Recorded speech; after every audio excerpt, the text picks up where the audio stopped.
Hey, Dr. Smith. This is my video journal for September 5th, 2014. So let's get started with it. Last week I talked a little bit about the duality between being black and being American.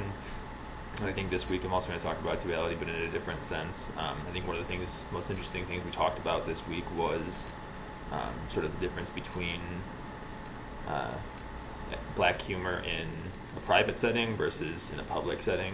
And I guess what I took that to mostly mean is, in front of whites, or in front of, or rather when they're in private.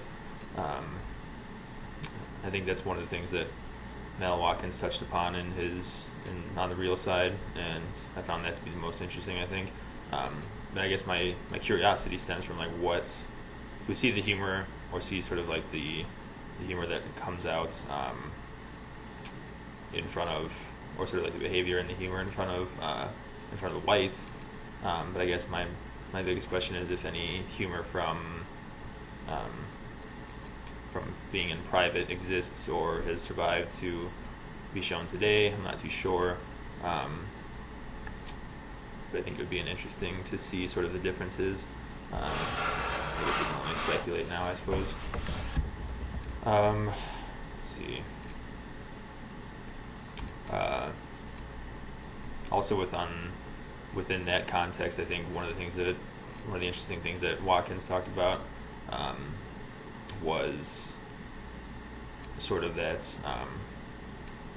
mask that we've been talking about, or like that veil that always pops up in all the readings, sort of that like hiding true feelings through humor, has been really interesting. I think one of the points that he brought up in his book that I never thought about before was how this perpetuated sort of those stereotypes of blacks being inferior in whatever way, most notably with intelligence. I think that's really interesting. One of the things that they talked about was, I'm trying to remember how he worded it,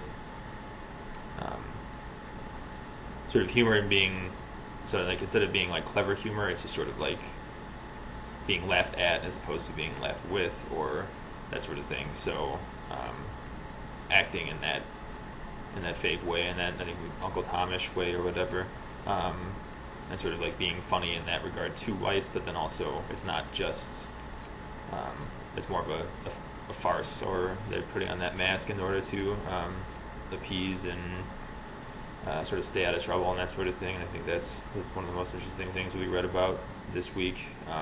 And I think Dunbar's poem sort of touches upon that and works in addition to Watkins' readings and the poem that you read us in the beginning of class on Wednesday, about the preacher preaching about Moses and Exodus and all that. And Dunbar talks about tortured souls. They're singing, but the clay is vile. So it's sort of that duality between the mask that they put on in public and sort of their true feelings and their expression in private. And would be really curious to see if any humor or excerpts exist from when they were in private quarters, and I think it would be interesting to study that and see the differences.